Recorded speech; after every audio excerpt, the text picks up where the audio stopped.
Hello, good morning. എല്ലാവർക്കും good morning. അപ്പോൾ ഇതാ രാവിലത്തെ പരിപാടിയാണ്. ഇപ്പോൾ ചായ വയ്ക്കുകയാണ്. അപ്പോൾ ഇന്ന് ഞാൻ ചായ വയ്ക്കുന്നതിൻ്റെ മുന്നേ തന്നെ രാവിലെ കഴിക്കാനുള്ളതും കാര്യങ്ങളൊക്കെ ഉണ്ടാക്കി വെച്ചതിന് ശേഷമാണ് കേട്ടോ ചായ വെച്ച്. അല്ലെങ്കിൽ ആദ്യം തന്നെ ചായ വെച്ച് ചായ കുടിച്ചിട്ടാണ് പിന്നെ രാവിലത്തെ കഴിക്കാനുള്ളതും കാര്യങ്ങളൊക്കെ ഉണ്ടാക്കൂ. പക്ഷേ ഇന്ന് ഞാൻ ആദ്യം തന്നെ കഴിക്കാനുള്ളത് ഉണ്ടാക്കി. എന്നിട്ട് ചായ വെച്ച് കഴിഞ്ഞാൽ ചായ കുടിച്ചിട്ട് കുറച്ച് നേരം ഇരുന്ന് റിലാക്സ് ചെയ്യാമല്ലോ.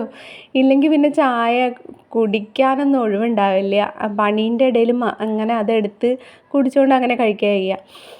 അപ്പോൾ ഇതാ കണ്ണൻകുട്ടിക്കുള്ള ചായയാണിത്. ഇനിയിപ്പോൾ എനിക്ക് ചായ കുടിക്കണം. ഞാൻ ചായ കുടിച്ച് കുറച്ച് നേരം ഇരുന്നിട്ടൊക്കെ കേട്ടോ ഇനി കുറച്ച് പണിയൊക്കെ ചെയ്യൂ. പിന്നെ ഈ ഗ്ലാസ് കാണുമ്പോൾ നിങ്ങൾ എന്താ ഇത്രയും വലിയ ഗ്ലാസ് എന്ന് വിചാരിക്കണ്ട. അതങ്ങനെ എടുക്കുമ്പോൾ വലുതായി തോന്നുകയെന്ന് മാത്രം. വലിയൊരു ബഞ്ചറാണി പോലെ തോന്നുകയെന്ന് മാത്രം. ചെറിയ ഗ്ലാസ്സാണ്.